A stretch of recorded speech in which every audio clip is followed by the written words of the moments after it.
Gökçe ile Astroloji kanalından herkese merhabalar efendim. 20-26 Temmuz haftalık burç yorumlarıyla karşınızdayım. Yine çok güzel bir hafta bizi bekliyor. 12 burç neler yaşayacak? Hepsi ve daha fazlası tabii ki birazdan. Ama önce şu küçük hatırlatmaları yapalım. Hala kanalıma abone olmayanlar varsa kanalıma abone olmayı ve bu güzel videoyu şu an cep telefonlarınızdan izliyorsanız lütfen hype'lamayı unutmayın. Çünkü destekleriniz benim için gerçekten çok ama çok önemli. Bir de yine sizin için ve tabii ki benim için de önemli olan bir hatırlatma. Eğer astrolojik danışmanlık hizmeti almak istiyorsanız efendim, bakın şurada çıkacak olan bir mail adresi göreceksiniz. Buraya mail atmanız yeterli olacak. Ayrıca da ilginiz için bir kez daha teşekkür ediyorum. Evet, hatırlatmalarımızı yaptık. O halde 20-26 Temmuz haftalık burç yorumuna geçelim. Şimdi bakın, Temmuz ayının aslında ritmini tamamen değiştirecek bir hafta bu tarih. İlk günlerde vereceğiniz o kararlar, karşılaşacağımız gelişmeler hafta ilerledikçe bakın çok farklı sonuçlar doğuracak. Şimdi bir tarafta büyük hedefler ve önemli seçimler gündeme gelecek. Diğer tarafta ise beklenmedik fırsatlar ortaya çıkacak. Üstelik haftanın ikinci yarısıyla birlikte son günlerde ağır ilerleyen birçok konu yeniden hareket kazanmaya başlayacak. Yani kısaca bu hafta olayların peş peşe geliştiği ve hayatın gerçekten hızlanmaya başladığı bir sürece giriyoruz. Hadi hayırlı olsun diyelim. Evet, şimdi hafta 20 Temmuz'da Jüpiter ile Plüton'un karşı karşıya gelmesiyle başlıyor. Evet, sahne açıldı. Şimdi bu etki bakın ilk olarak hedeflerimizi büyütüyor. Daha fazlasını istemeye başlıyoruz. Daha iyi bir iş, daha yüksek gelir, değil mi? İnsanoğlu hiç bitmez beklentisi ve istekleri. Daha güçlü bir kariyer, hangimiz istemeyiz ki? Daha sağlam bir ilişki ya da gelecekle ilgili gerçekten çok ama çok büyük planlar ve hayaller. Ancak gökyüzü burada ne yapar? Önemli bir soru sormaz mı bize? Elbette sorar. Gerçekten istediğiniz hayatın o sorumluluğunu almaya hazır mısınız der. Yani bunları istiyorsun, güzel, de bunları ne derece o sorumluluğunu alabilecek güçtesin diye de bize sorar. Çünkü neden sorar? Çünkü bu hafta sadece hayal kurmak yetmeyecek. Attığınız her adımın, verdiğiniz her kararın ve yaptığınız her tercihin tabii ki uzun vadeli sonuçları da olacak haliyle. Şimdi kariyer, para ve ilişkiler konusunda hani nasıl olsa bir şekilde olur düşüncesi yerine ne oluyor biliyor musunuz? Daha bilinçli hareket edenler emin olun çok daha güçlü sonuçlar elde edecek. Bu hafta için söylüyorum. İşte tam da bu etkinin ardından 21 Temmuz'da Jüpiter bu kez Uranüs'ten destek alıyor. İşte burada gökyüzü adeta yeni bir kapı açıyor. Evet, hafta başında sizi zorlayan ya da böyle hani çıkmaz gibi görünen konular var ya, o hiç düşünmediğiniz bir çözüm yolu olarak karşımıza çıkacak, biliyor musunuz? Evet. Beklenmedik bir telefon, sürpriz teklif, yeni bir fikir ya da hani gerçekten aniden gelişen bir fırsat birçok kişinin yönünü gerçekten olabildiğince değiştirecek. Ama bu fırsatlar genellikle böyle eski düzene hani sıkı sıkıya tutunanlara değil de gerçekten değişime hazır ve açık olanlara gelecek. Bu ayrıntıyı da bence gözden kaçırmayın. 22 Temmuz'da ise Güneş Aslan Burcu'na geçiyor ve gökyüzünün havası ne oluyor biliyor musunuz? Tamamen değişiyor. Evet, önümüzde bir ay boyunca bakın cesaret, özgüven, yaratıcılık ve kendimizi daha güçlü ortaya koyma isteğinin çok daha belirgin çalışacağı bir dönem diyebilirim. Peki bu geçişin tüm detaylarını ve burçlara etkilerini geçtiğimiz günlerde biliyorsunuz değil mi? Yayınladım. Güneş Aslan Burcu'nda videomda tabii ki her zaman olduğu gibi çok ayrıntılı bir şekilde anlattım. Bu haftalık yorumu izledikten sonra ne yapıyorsunuz? Güzelce o videoyu da mutlaka sonuna kadar izliyorsunuz. Teşekkür ediyorum şimdiden. Neden teşekkür ediyorum ve neden önemli bir hatırlatma? Çünkü önümüzdeki bir ayın gerçekten ana temasını çok daha detaylı bir şekilde orada değerlendirdim. Şimdi geldik haftanın ikinci yarısına. Şimdi burada ne oluyor? Evet, uzun zamandır beklediğimiz gelişme nihayet gerçekleşiyor. 24 Temmuz'da Merkür ileri harekete dönüyor. Yani o son haftalarda hani böyle sürekli ertelenen işlerimiz vardı ya, o geciken haberler, bir türlü gelemeyen ya da sonuçlanamayan görüşmelerimiz vardı ve bir türlü hayata geçiremediğimiz, ilerleyemediğimiz, ilerletemediğimiz planlarımız vardı değil mi? İşte onlar ne oluyor? Yavaş yavaş yeniden hareket kazanmaya başlıyor. Güzel. Hareket varsa bereket de vardır değil mi? Şimdi bir süredir hani neden hiçbir şey ilerlemiyor diye düşündüğünüz konular vardı değil mi? Hepimizin vardı. İşte bu haftadan itibaren ne oluyor? O taşlar bir bir yerine oturmaya başlıyor. Bakın üstelik bitmedi. Aynı gün Merkür ile Venüs arasında oluşan uyumlu açı bu hareketi daha da destekliyor. Evet, yalnız değiliz. Gökyüzü bizi destekliyor. İnsanlar birbirini daha iyi anlamaya başlayacak. Konuşarak çözülebilecek sorunlar daha kolay bir şekilde çözülecek. İşte uzlaşmalar, anlaşmalar, ticari görüşmeler ve hatta maddi konular açısından da gerçekten çok ama çok yapıcı bir atmosfer oluşacak. Eğer böyle son haftalarda bir görüşmeyi özellikle ertelediyseniz ya da ne bileyim önemli bir konuşma yapmak için hani doğru zamanı beklediyseniz işte haftanın ikinci yarısı bunun için gerçekten çok daha uygun bir zemin size hazırlıyor. Değerlendirin, kaçırmayın derim. Özetle bakın bu hafta gökyüzü önce ne yapacak? Bizi büyük kararlarla yüzleştirecek. Ardından ne yapacak? Hiç beklemediğimiz fırsatların kapısını bize aralayacak ve bitmeyecek. Sonrasında enerjiyi tamamen değiştirecek. İşte bu yüzden 20-26 Temmuz haftasını sadece günlük gelişmeler üzerinden lütfen değerlendirmeyin. Olumlu, önemli bir hafta. Hadi şimdi gelin bu güçlü gökyüzü etkilerinin tabii ki burçlarımıza, değil mi? Yükselenimize, güneş burcumuza ve hatta ay burcumuza nasıl yansıyacağına birlikte bakalım. Evet, geldik sevgili koç ve yükselen koçlara. Haftanın ilk günlerinde yaşanacak güçlü gökyüzü etkileri iş hayatınızda beklemediğiniz bir gelişmeyi beraberine getirecek. Yeni bir görev üstlenmeniz ya da böyle daha fazla sorumluluk almanız istenebilir. Hani ilk etapta böyle bir yoğun gibi gelecek size bu durum ama bu değişiklik aslında uzun vadede sizin lehinize çalışacak, biliyor musunuz? Evet, yani kariyer konusunda bu hafta sizin için gerçekten olabildiğince güçlü bir hafta diyebilirim. Aslında sizin kariyer ve para kısmınız bu hafta çalışıyor. Bakın bunu da dipnot olarak düşünün. Evet, aile içinde de bir süredir konuşulan ama sürekli ertelenen bir konu sonunda gerçekten netlik kazanacak. Ev değişikliği olabilir, aile büyükleriyle ilgili bir karar ya da ortak alınacak bir mesele, tamam mı, bu hafta gerçekten olabildiğince çözüme yaklaşacak. Galiba bu hafta aslında cebiniz biraz rahatlıyor diyebilirim, biliyor musunuz? Beklediğiniz bir ödeme hesabınıza geçiyor. Ya da hani böyle gelirinizi artıracak yeni bir teklif de gündemde diyebilirim. Yani maddi açıdan gerçekten elinizi güçlendirecek gelişmelerin yaşanacağı bir hafta. Para konusunda gerçekten bu hafta şanslısınız. Merkür'ün yeniden evet ileri harekete dönmesiyle birlikte son günlerde böyle hani sürekli ertelenen planlar vardı ya, işte bunlar yeniden hareket kazanacak. Beklediğiniz haberler gelecek ya da yarım kalmış olan bir işi gerçekten tamamlamak için çok uygun şartlar ve zemin oluşacak diyebilirim bu hafta için. Bakın ilişkiler tarafında da biraz dikkatli olmamız gereken bir süreç diyebilirim. Evet, kariyer ve para güzel çalıştı ama ilişkilerde bir tık böyle dikkat.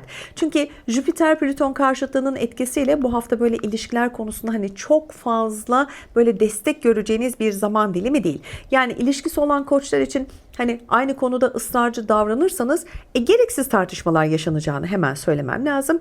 Ama hayatında kimse olmayan koçlar ve yükselen koçlar içinse yeni tanışacakları kişilerin aslında hani acele karar vermeden ilerlemelerinizi tavsiye ederim. Yani bakın ilişkiler konusunda bir tek bu hafta hani çok fazla gökyüzü size destek vermedi. İlişkisi olanlar için dediğim gibi biraz daha böyle dikkat, tamam, çünkü tartışma olabilir, ısrarcı tavırlar yok.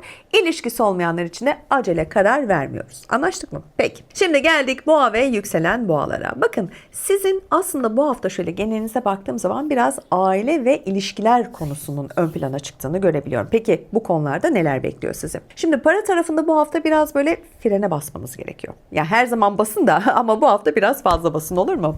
Özellikle böyle hani büyük alışverişler ya da yüksek tutarlı harcamalar hani düşündüğünüz kadar böyle size aslında avantaj sağlamayacak. Hiç de gerek yok. Hani o indirim kuponlarına çok aldanmayın derim. Mümkünse önemli maddi kararları şöyle birkaç gün erteleyin, tamam mı? Bu hafta biraz erteleyin. Yani para konusunda çok fazla kesenin ağzını açmayın diyorum. Güneşin Aslan Burcu'na geçmesiyle birlikte ev ve aile konuları da biraz tabii ki sizin için önem kazanmaya başlayacak. Çünkü uzun süredir konuşulan bir mesele. Bak, çok uzun zamandır bu konuşuluyordu. Artık net bir karara nihayet bağlanıyor. Yani ev içinde böyle herkese ilgilendiren ortak konuda sözler söylenecek ama ailevi konularda güzel gelişmeler yaşanacağı için sonu tatlıya bağlanacak bir karar çıkacak diyorum. İlişki kısmında ise bu haftanın belki de en güzel alanlarından biri sizin için çalışıyor. Bakın, ilişkisi olan boğalar partneriyle gelecek planlarını daha ciddi bir şekilde konuşmaya başlayacaklar. Ama hayatında kimse olmayan boğalarınsa biraz böyle sanki hani güven duygusuyla başlayan ama hani yeni bir tanışma yaşama ihtimalinin oldukça yüksek olduğunu evet belirtmek isterim. İlişkiler konusunda evet bu hafta baktığım zaman biraz şanslı görünüyorsunuz. Gökyüzü bu anlamda destekliyor. Ama güven duygusu varsa ve biraz da tanıma için fırsat ve zaman verirseniz bu ilişkiye sanıyorum güzel sonuçlar alınabilir. Desteklendiğiniz bir haftadasınız diyorum. Evet, aileden genç biriyle ilgili sevindirici bir haber de var, biliyor musunuz? Okul olabilir, kurs olabilir, spor ya da yeni bir başarı haberi gerçekten evin havasını bambaşka bir havaya bürüyecek, değiştirecek diyebilirim. Hafta sonuna doğru da böyle günlük düzeninizi biraz kolaylaştıracak pratik çözümler arayış içerisinde olabilirsiniz ve bunları da bulacaksınız. Belki de uzun zamandır sizi uğraştıran küçük bir sorun düşündüğünüzden çok daha kolay bir şekilde çözülecek. Yani haftayı güzel kapatanlardansınız. Sevgili ikizler ve yükselen ikizler, sizin için de bu hafta biraz böyle ticaret ve eğitim kısımları ön plana çıkıyor. Peki neler bekliyor? Merkür'ün ileri hareketiyle birlikte şimdi beklediğiniz bir telefon, görüşme, başvuru yeniden hareket kazanıyor. Son haftalarda böyle cevap alamadığınız değil mi? Bazı konu ya da konular vardı. İşte bu hafta bunlar netleşmeye nihayet başlıyor. Bu hafta aklınıza gelen yeni bir fikir aslında bakın sandığınızdan çok daha değerli olacak, biliyor musunuz? Ertelemeyin bu fikri ve düşünceyi. Özellikle ticaret yapan ikizler çok farklı çalışma yöntemleri ya da böyle yeni bir müşteri ya da müşteriler sayesinde, tamam mı, gelirlerini artırabilecek çok güzel fırsatlar yakalayacaksınız. Yani maddi anlamda gerçekten bu hafta şanslı gruptasınız diyebilirim. Yani güzel bir hafta bu anlamda sizi bekliyor. Eğitim, kurs, yabancı dil ya da böyle mesleki gelişim konularında da vermeyi düşünmüş olduğunuz bir karar var. Bunun için de gerçekten çok doğru zamandasınız.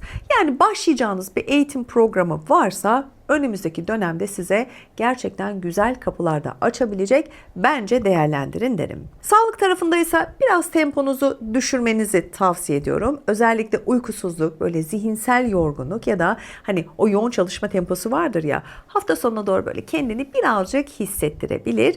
Sağlık konusunda bu hafta kendinizi biraz dinleyin. Yani daha doğrusu bedeninizi dinleyin derim. Dinlenin. İlişkisi olan ikizlerse uzun süredir evet yarım kalan bir konuşma vardı. Yarım kalan bir takım konuşmalar, aslında böyle havada kalan konuşmalar vardı. Bunlar sonunda tamamlanıyor. Hayatında kimse olmayan, ilişkisi olmayan ikizler içinse böyle geçmişte hani iletişim kurduğunuz birinden yeniden haber alabilirsiniz. Hani o iletişim bir kurulmuştur, kopmuştur. Doğru zaman değildir. Ben hep ona inanırım. Şimdi bu hafta belki doğru bir zamandır. Yeniden iletişime geçebilirsiniz. Ondan güzel haberler alabilirsiniz. Sevgili yengeç ve yükselen yengeçler, sizin için de bu hafta bakın para ve kariyer kısmına aslında odaklanabilirsiniz diyebilirim. Neden? Evet sevgili yengeçler, galiba bu hafta bakın para geliyor. Hatta paralar geliyor diyelim. Beklediğiniz bir ödeme evet elinize geçecek. Gerçekten de sizi rahatlatacak. Hatta bakın şöyle bir örnek vereyim mi? Yeni bir gelir fırsatıyla bile karşılaşabilirsiniz. Evet, maddi tarafta bu hafta gerçekten yüzünüz gülüyor. Güzel gelişmeler yaşayacaksınız. Yani para konusunda çok şanslı olduğunuz bir hafta. Bence bu haftayı olabildiğince güzel değerlendirin derim. Aman maşallah diyelim. Jüpiter ile Uranüs arasındaki uyumlu açı, bakın iş hayatınızda da beklenmedik kapılar açacak size. Evet, hani hiç aklınızda hayalinizde olmayan sürpriz güzel gelişmeler yaşanacak. Yeni bir görev tanımı olabilir, farklı proje olabilir, farklı iş olabilir. Yani hiç hesapta kitapta olmayan bir teklif sizin önünüze gelecek. Bu teklif size bizzat gelecek. Tabii ki şimdi bu kariyer konusu değil mi? Şimdi iş teklifi dediğimiz zaman yani kariyer konusu bu hafta sizin gerçekten güzel işleyen alanlarınızdan, bu alanı da güzel değerlendirin derim. Yani gelen teklifleri iyice bir değerlendirin. Evle ilgili de bekleyen bir konu var. Bu artık gerçekten netleşiyor. Yani uzun süredir kararsız kaldınız. Bir mesele kapanacak ve ev içinde gerçekten çok daha rahat hareket edebileceğiniz oh diyebileceğiniz yeni bir düzende oluşabilecek bu süreçte. Hafta içerisinde böyle kısa ama önemli bir yolculuk gündeme gelecek. Şimdi bu ziyareti sadece böyle bir görüşme gibi görseniz de, yani evet şu an ben de anlattığımda değil mi öyle görünüyor, ama sonrasında bu gelişme yeni gelişmelerin de önünü açacak. Yani kısmetin değil mi nereden geleceğini bilemeyiz. Siz kısa bir ziyaret, kısa bir yolculuk diye düşünürsünüz ama o ziyaretin size ne gibi kısmetler ve bereketler getireceğini bilemeyiz. Yaşayıp biz de göreceğiz. İlişkiler ve aşk tarafında da bir kez daha böyle hani sakin ilerlemenizi size bu hafta özellikle tavsiye edeceğim. Haftanın ilk yarısında böyle güçlü gökyüzü etkileri evet var. Şimdi bu güçlü gökyüzü etkileri nedeniyle biraz böyle duygusal konularda hani fazla destek alamayacağınız için hani üzülmeyin diye altını çiziyorum. O yüzden hani çok fazla böyle duygusal konulara girmeyin derim bu hafta, tamam mı? Yani olabildiğiniz stabil noktada ilerleyin derim. Şimdi ilişkisi olan yengeçler gerçekten partnerinin tavrını yanlış yorumlayabilir. Yani yanlış yorumlama derim. İşte bu hafta çok fazla ilişkiler konusunda destek görmüyorsun. Hayatında eğer birisi yoksa, ilişkisi olmayan yengeçler içinse bakın ilk izlenimle karar vermeyin derim. Şimdi hep öyledir değil mi? Bir dış görünüşüne bakarız, bir elektrik, bir heyecan alırız ama yani o ilk izlenimde ne olursunuz bu hafta karar vermeyin, olur mu? Yani ilişkiler konusunda bu hafta biraz zayıf noktada kaldığınız için ne yeni bir ilişkiye başlayın derim, ne o heyecana kapılın derim, ne de o var olan ilişkinizi çok fazla didiklemeyin derim. Benden size küçük bir tavsiye olsun. Geldik sevgili aslan ve yükselen aslanlara. Şimdi bu haftaya baktığımda aşk ve görünürlük sizin için biraz daha böyle ön planda oluyor. Şimdi artık sahne sizin diyebilir miyiz aslanlar? Evet, buyurun, sahne sizin. Güneşin burcunuza geçmesiyle birlikte o bulunduğunuz ortamlarda gerçekten dikkat çekmeniz çok daha kolay olacak. Bak, işiniz kolaylaştı. İş görüşmesi, toplantılar ya da böyle kalabalık ortamlarda söyledikleriniz aslında beklediğinizden çok daha fazla ilgi görecek, biliyor musunuz? Siz de buna gerçekten şaşıracaksınız. Yani hani çok basit bir söylem, çok basit bir düşünce, hani bunu söylesem de olur, söylemesem de olur gibi düşündüğünüz konu neyse çok daha fazla ilgi görecek. Evet, yani kendinizi ortaya koyduğunuz konularda bu hafta çok güçlü bir destek var arkanızda, değerlendirin derim. İş hayatında uzun zamandır kabul görmesini beklediğiniz bir fikir ne oluyor biliyor musunuz? Sonunda gerçekten karşılık buluyor. Özellikle yöneticilerinizle yapacağınız o güzel görüşmelerin gerçekten sizler için çok güzel, olumlu sonuçlar vereceğini de söylemem lazım. Yani kariyerinizde aslında sesinizi daha güçlü duyurabileceğiniz bir haftada olduğunuz için lütfen bu fırsatları çok ama çok güzel bir şekilde değerlendirin diyorum. Aşk ve ilişkiler tarafındaysa belki de haftanın en güzel alanlarından biri, biliyor musunuz? Neden? İlişkisi olan aslanlar, bakın uzun zamandır konuşmaya ertelediğiniz bir konunun gerçekten çok güzel bir şekilde artık tatlıya bağlanabileceğini de göreceksiniz. Bak, konu tatlıya bağlanıyor.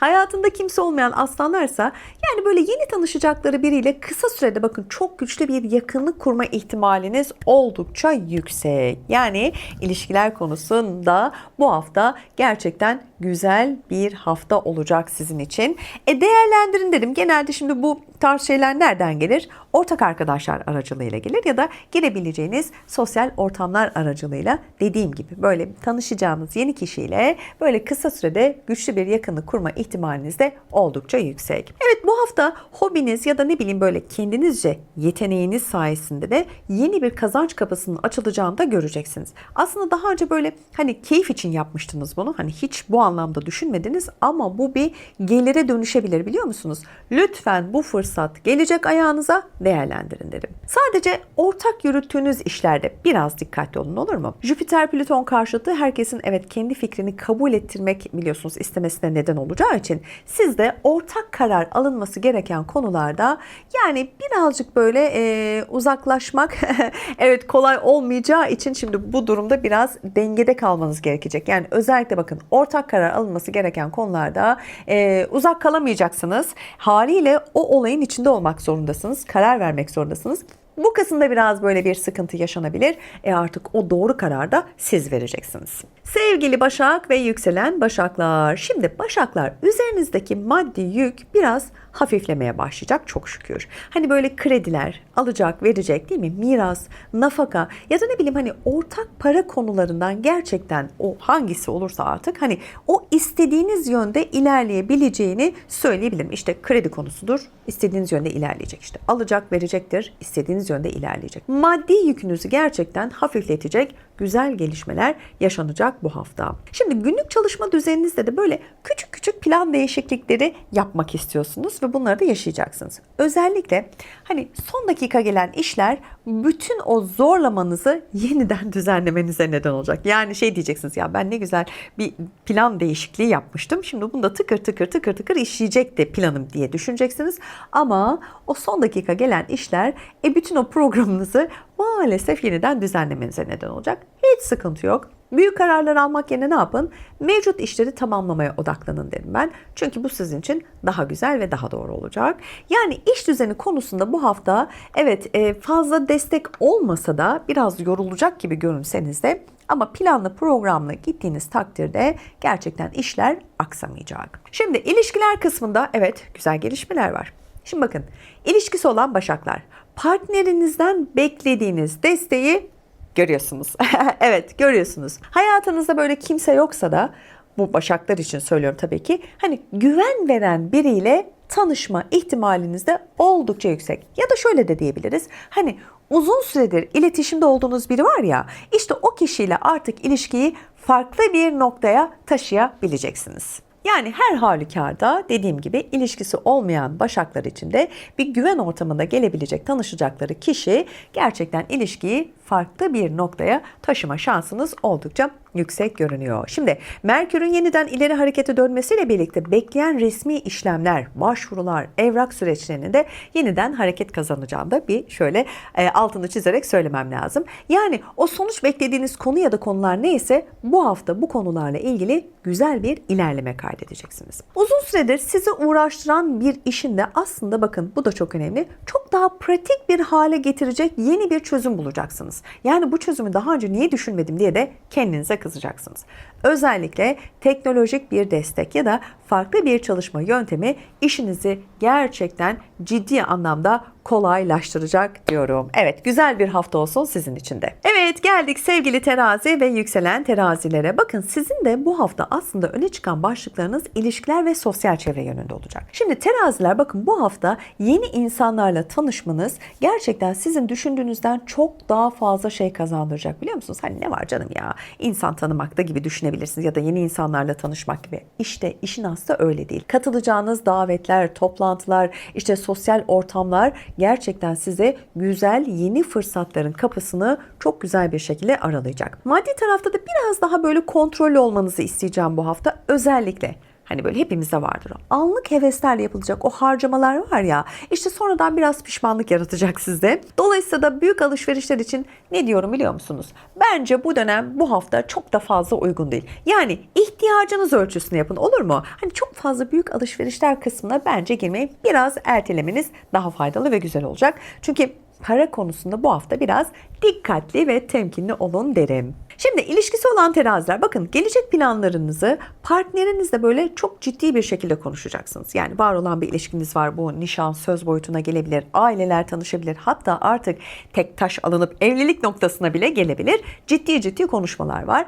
Hayatında kimse olmayan terazilerse arkadaş çevresi aracılığıyla belki güzel bir ilişki adı altında bir tanışma ya da güzel arkadaşlıklar edinebileceğiniz bir hafta. İlla bir girdiğiniz ortamda tanıştığınız bir kişiyle ilişki yaşama anlamında söylemiyorum, değil mi? İnsanlar, yeni insanlar da tanıyabilir ve bu insanlar hayatınıza gerçekten güzel yer edebilir. Arkadaşlıkla başlar, daha sonra da kalıcı dostluklara dönebilir. O yüzden bu fırsatı da böyle değerlendirebilirsiniz diyorum. Ama tabii ki yakınlık hissi duyarsınız. Karşılıklı güzel elektrik ve enerji de alınıp ilişkiye de dönüşebilir. Haftanın ikinci yarısıyla birlikte aslında kariyerinizle ilgili çok önemli bir teklif ya da görüşme gündeme gelecek. Evet, yani şartlarını iyi değerlendirdiğiniz takdirde ne olacak biliyor musunuz? Uzun vadede gerçekten sizi maddi manevi memnun edecek çok güzel gelişmeler yaşayabilirsiniz. Aman es geçmeyin buraları. Çok dikkatlice izleyin ve değerlendirin. Bir süredir aklınızda olan böyle bir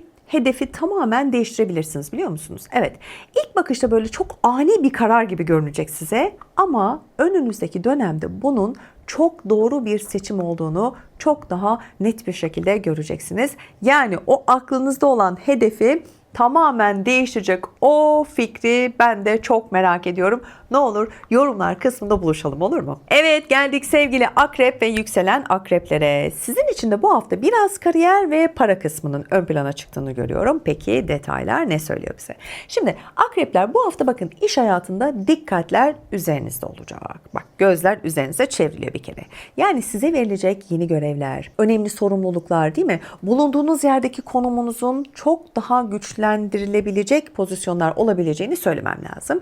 Yani kariyer konusu bu hafta sizin için gerçekten çok önemli ve bakın daha hemen, değil mi? İlk dakikalarda hemen bu konuyla başladım. Kariyer konusunda bu hafta çok güçlü destek aldınız. Şanslısınız, aman maşallah. Şimdi maddi tarafta da güzel gelişmeler yaşayacaksınız. Gelirinizi artıracak güzel teklifler alabilirsiniz.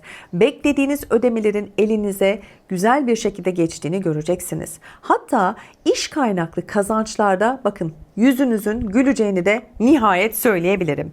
Bakın para konuları, az önce de belirtmiştim değil mi? Para konularında da oldukça güzel gelişmeler yaşanacak. Bu hafta bakın kariyer ve para konuları sizin gerçekten çok etkili olduğunuz alanlar. Bunları mutlaka değerlendirin. Aile içinde daha önce böyle konuşulup kapanamayan bir konunun, çok üzgünüm ama yeniden gündeme geleceğini söylemem lazım. Haftanın ilk yarısındaki güçlü etkiler nedeniyle de aslında herkes kendi düşüncesini savunmak isteyecek. Şimdi aile içindeki konular olunca biraz böyle hassasiyet göstermem lazım, değil mi? Şimdi herkes kendince haklı olabiliyor. Hele bir de sizden büyükler varsa eyvah, değil mi? Şimdi onlara saygı duymak lazım. Ama kendi fikrimizi de söylemek lazım. İşte küçük bir meseleyi böyle büyütmemek sanıyorum bu hafta oldukça önemli olacak.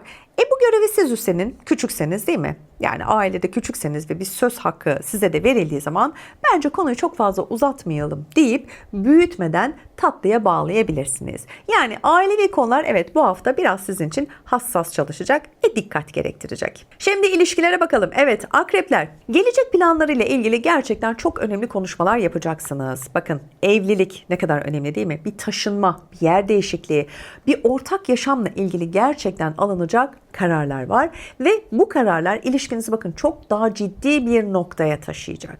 Hayatında kimse olmayan akreplerse geleceğe güvenle bakabilecekleri biriyle tanışma hayalini kurmuyor musunuz? Haliyle bakalım bu hafta şans sizden yana olacak mı? Göreceğiz yaşayıp. Uzun zamandır düşündüğünüz bir eğitim, işte uzmanlık alanı varsa ya da hatta şöyle diyelim mesleki gelişimle ilgili, değil mi? Her insan kendi yapmış olduğu mesleğiyle ilgili kendini geliştirme sürecini yaşamak ister.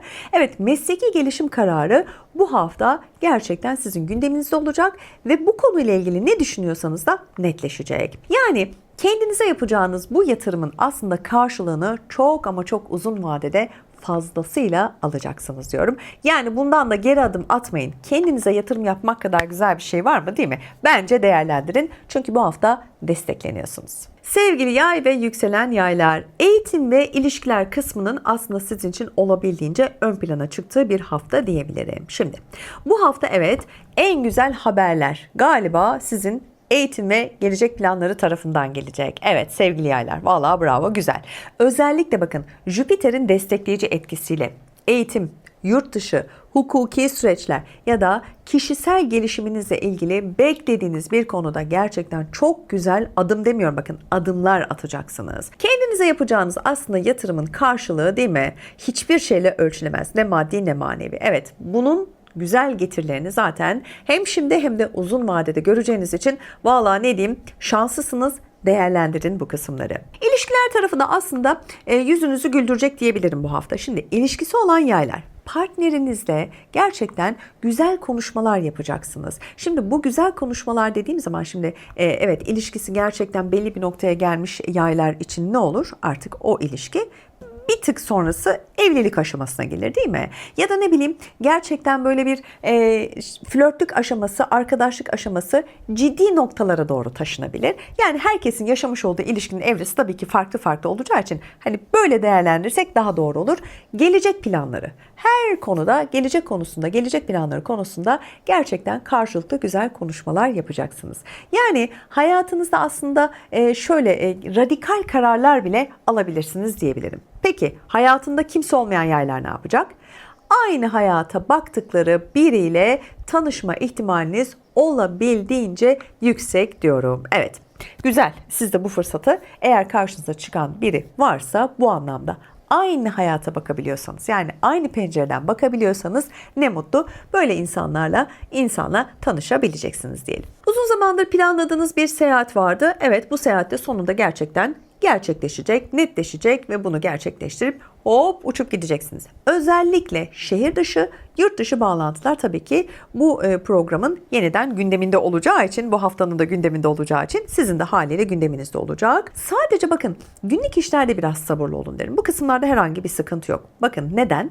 Merkür'ün yeniden ileri harekete geçtiği o süreç var ya, sizin de programınızı böyle birkaç kez değiştirecek haliyle. O yüzden de planladığınız işlerin İstediğiniz sırasıyla gitmemesine ne yapacağız? Üzülmeyeceğiz, sinirlenmeyeceğiz. Yani biraz günlük işler konusunda zorlanacaksınız bu hafta. Onun dışında da çok da fazla sorun görmüyorum. Aklınızın bir köşesinde şöyle duran büyük bir hedef var, tamam mı? Bir hedefiniz, bir programınız var, bir planınız var. Şimdi ilk somut adımı bu hafta gerçekten söylüyorum atacaksınız. Ertelediğiniz karar artık beklemeyecek. Bunu zaten düşündün, kurdun. Beyninin bir köşesine artık şunu lütfen hayata geçir diyor. Ve siz de lütfen bunu hayata geçirin artık.